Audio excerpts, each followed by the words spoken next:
Dan Widmore had always been the kind of man who believed in keeping the peace. He mowed his lawn every Sunday morning at 9 sharp, waved politely to the mailman, and never let his hedges grow past regulation height. The neighborhood loved people like Dan, predictable, polite, and utterly harmless. But lately, that reputation had started to cost him. It began innocently enough one spring afternoon. His next-door neighbors, the Crowleys, had just moved in, a boisterous family of 5 with 2 teenage boys, a toddler, and a golden retriever named Daisy who barked at everything that moved. Dan had gone over to welcome them, carrying a basket of muffins and a friendly smile. "If you ever need anything," he said, "just knock." He meant it, too, though in hindsight, he wished he hadn't. A week later, he came home from work and heard laughter drifting over the fence. The sound of splashing water followed, punctuated by the sharp squeal of a pool toy. His first thought was that maybe the kids were playing in a sprinkler. Then he rounded the corner. There they were, all 5 Crowleys, splashing around in his pool.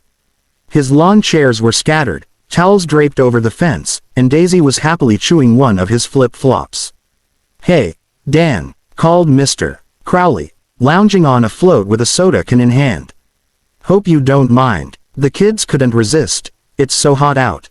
Dan's first instinct was to say something.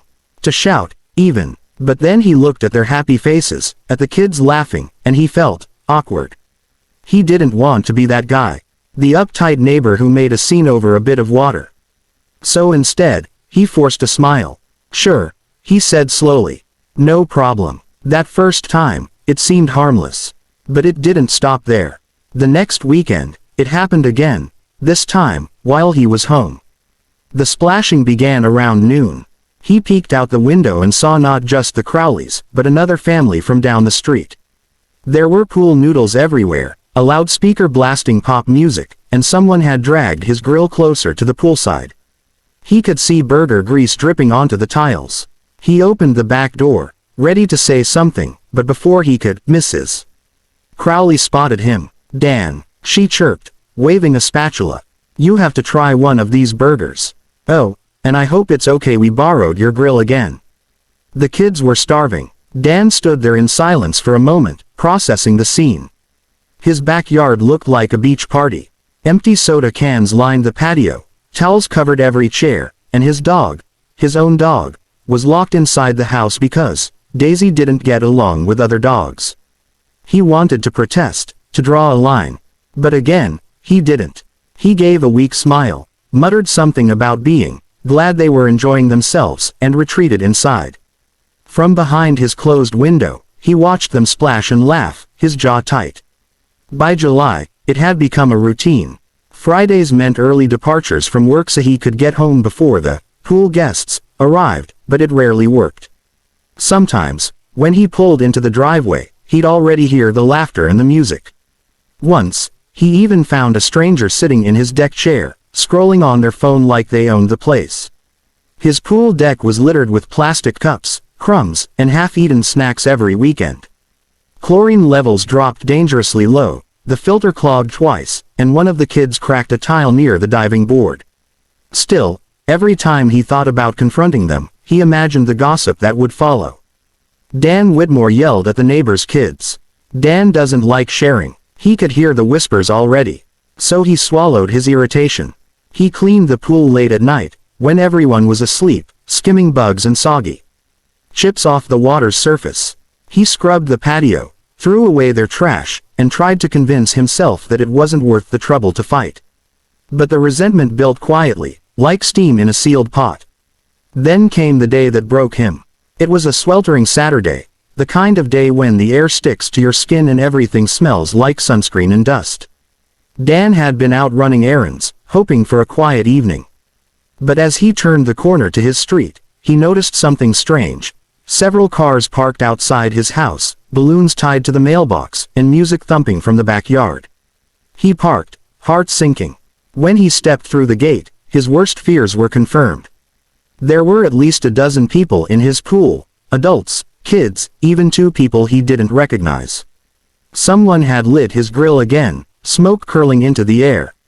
His cooler sat open, filled with his beer. His dog was barking from inside the house, shut away once more. And when Mr. Crowley spotted him, he just grinned and raised a can. "Dan, you made it. Didn't think you'd mind if we threw a little party. You know, neighborhood spirit." Dan didn't smile this time. He just stood there, motionless, staring at the chaos that had once been his peaceful backyard. Something inside him, that quiet, polite part of him, finally cracked. That was the moment Dan decided he was done being the nice guy. The morning after the neighborhood pool party, Dan woke up to silence, the kind that comes after a storm, heavy and unnerving. His backyard looked like a battlefield. Half-empty cups floated in the pool like little white buoys, paper plates clung to the bushes, and a deflated beach ball had sunk to the bottom. His once clear blue water was a murky green from sunscreen, spilled soda, and who knew what else. The smell of burnt meat still hung in the air. Dan stood by the sliding door with his coffee, staring at the wreckage. Something inside him shifted. Not anger anymore, but a cold, deliberate calm. The kind that comes when someone has decided they've had enough. He wasn't going to shout, or bang on doors, or post angry messages in the neighborhood group. No, that would just feed their gossip. He wanted something smarter, something unforgettable. So that morning, while most of the street was still asleep, Dan grabbed his phone and logged onto the local neighborhood app. He started typing a post, each word precise and cheerful, masking the storm beneath his calm. "Pool party this Saturday, everyone welcome." The post began. He added a few details. Free snacks, music, open invite, neighbors encouraged to bring friends. Then, just to make it believable, he ended with, "Let's make this a summer to remember, Dan Whitmore." It was bait. Perfectly sweet, perfectly harmless. And by noon, it was already working. He watched from his window as the comments poured in. "So excited, Dan," wrote Mrs. Crowley with a heart emoji. "We'll bring the kids. Can we bring drinks?" asked someone else. "You're the best neighbor ever." Another gushed. Dan smiled to himself for the first time in weeks. They thought he was playing host. In reality, he was setting the stage. For the next 2 days, he prepared. He drained half the pool and refilled it with ice-cold water straight from the outdoor tap.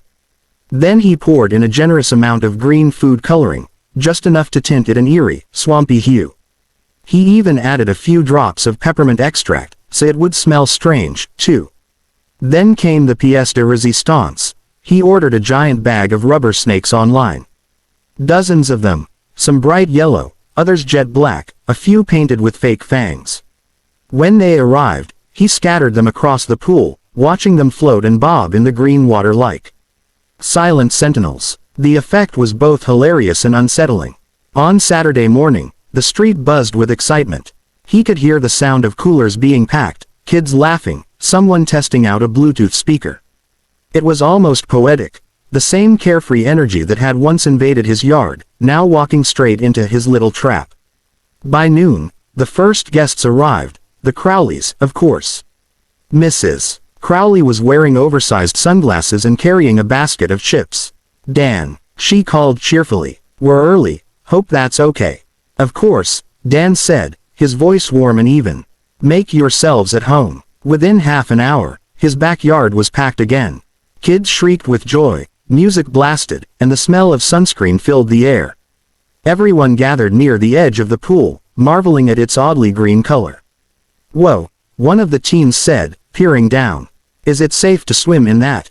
"It's a mineral treatment," Dan said casually, sipping lemonade. "Good for the skin." That was all the reassurance they needed. One by one, they jumped in. The first splash sent a wave of cold shock through the air.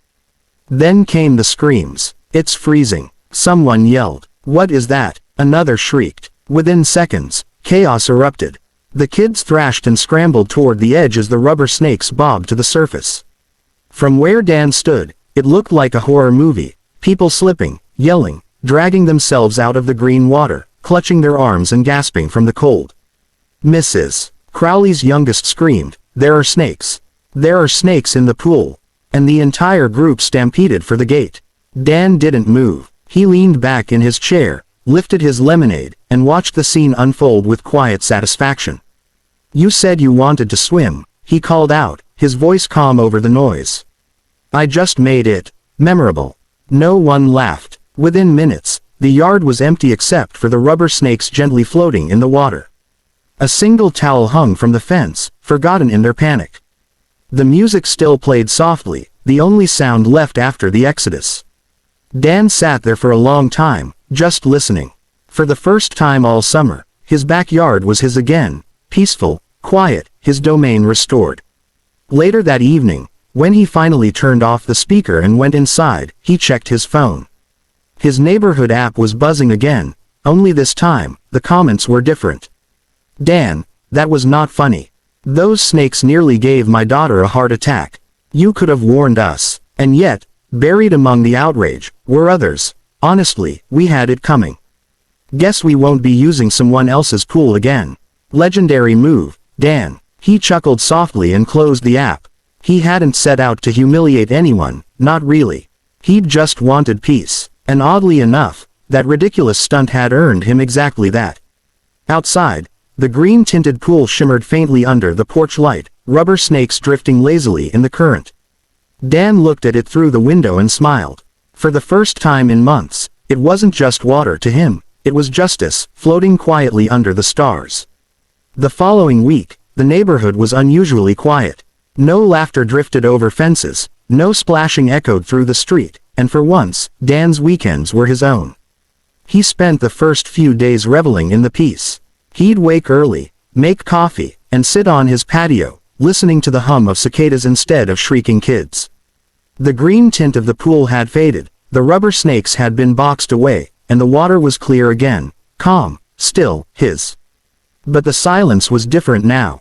It wasn't just peace, it was distance. The neighbors, who once waved cheerfully or stopped for small talk, now gave him polite, uneasy smiles. Conversations died when he walked by. The Crowley's boys, who used to skateboard past his driveway, now took the long route around. And though Dan told himself he didn't mind, a small part of him felt the sting of isolation. Then, one evening near sunset, there was a knock at his door. When he opened it, Mr. and Mrs. Crowley stood there, holding a covered casserole dish. Behind them, their youngest daughter clung shyly to her mother's leg. "Hey, Dan," Mr. Crowley began, rubbing the back of his neck. He looked awkward, nothing like the boisterous man who used to cannonball into Dan's pool without asking. "We, wanted to apologize." Dan blinked. "Apologize?" Mrs. Crowley nodded quickly. "Yes, for everything. The pool, the parties, all of it. We didn't realize how much we were overstepping. We just thought you didn't mind." And then, she hesitated, cheeks pink. "Well, the snake thing really drove it home." Dan didn't mean to laugh, but the image flashed in his mind again. A dozen people screaming, scrambling out of the pool, dripping wet and terrified of fake snakes. He bit his lip to hold back a smile. "I didn't mean to scare anyone," he said finally. "I just wanted my backyard back." "We know," Mr. Crowley said with a sigh. "And honestly, we deserved it. The kids still talk about the snake pool, like it's some urban legend." Mrs. Crowley held out the casserole. "Peace offering. Lasagna. I heard it's your favorite." Dan hesitated, then took it, the warmth seeping through the dish into his hands. "Thank you," he said softly. "That's really kind." That night, after they left, he sat on his patio again, the casserole untouched beside him. For the first time, he didn't feel smug or victorious. He felt something closer to relief, and maybe even gratitude. It would have been easy for them to stay angry, to hold a grudge. But instead, they'd chosen to make things right. Over the next few days, other neighbors followed. The Ramirez family offered to repaint his fence, which had been scratched up during one of the earlier pool parties. The Johnsons, whose kids had accidentally broken his garden light, replaced it with a new one. Even the teenagers came by one afternoon, sheepishly handing him a small card that said, "Sorry for the mess." Cool prank, though. Dan accepted each gesture with quiet humility. And in the process, the tension that had hung over the neighborhood began to dissolve. By late August, something unexpected had happened. The pool that had once been the center of conflict became a symbol of connection. Dan started inviting a few families over on weekends, this time by his own choice. He'd send a friendly text. Pool's open at 2 if anyone wants to stop by. The Crowleys would bring snacks, the Ramirez kids would play music, and Dan, to his own surprise, found himself enjoying it. The laughter didn't bother him anymore, because it came with respect. One afternoon, as the sun dipped low and turned the water gold, Mr. Crowley clinked his soda can against Dan's. "You know," he said with a grin, "you're kind of a legend around here now." Dan raised an eyebrow. "Oh, for what? Being the crazy snake guy?" "Exactly," Crowley laughed. "Everyone says you taught us all a lesson without ever raising your voice." "That's impressive." Dan shook his head, smiling. "I wasn't trying to teach anyone anything. I just lost my patience." "Maybe," Crowley said, "but you made us better neighbors." As twilight deepened, the pool reflected the first stars of the evening. The air was warm, filled with the hum of conversation and soft music. Kids floated lazily on inflatable rings, Daisy the dog dozed by the fence, and for once, everything felt balanced, shared, but not invaded. Later that night, after everyone had gone home, Dan stood alone by the pool. The water rippled gently, catching the moonlight. He thought about the long summer, the frustration, the prank, the apologies, and couldn't help but chuckle. He had started the season as the quiet man everyone overlooked, the one too polite to say no. But somehow, through a ridiculous act of defiance involving rubber snakes and green dye, he had found not only his peace but also a strange kind of friendship. He reached down, trailed his fingers through the cool water, and whispered to himself with a grin, "Not bad for the neighborhood snake man." Somewhere, faintly, he could hear the sound of laughter from next door, warm, familiar, and welcome this time. The kind of sound that didn't intrude, but belonged.